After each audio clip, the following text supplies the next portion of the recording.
Welcome to Penrose Learning, where we make understanding easy. You begin by checking a few essentials.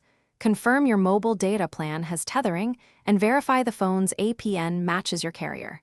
Next, enable the phone hotspot or USB tethering.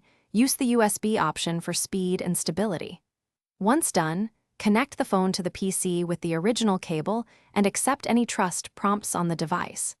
Make sure the PC detects a new network adapter, because that confirms the link and gets you ready for configuration and testing. Now configure the PC's network.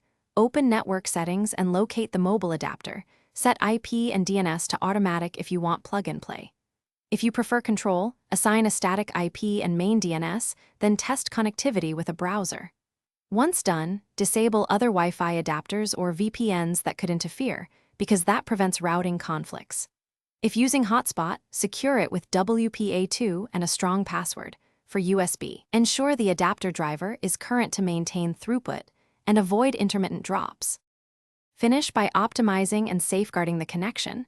Set the PC network as metered to avoid background downloads and close cloud sync apps while tethering.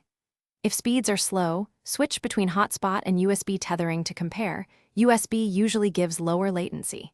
If the link fails, restart both devices, toggle airplane mode briefly, or reset APN settings on the phone. These steps solve most persistent issues. Finally, check carrier limits and battery heating. Manage power or use a charger during long sessions to maintain. Thanks for watching. If this was helpful, leave a like and consider subscribing. See you next time.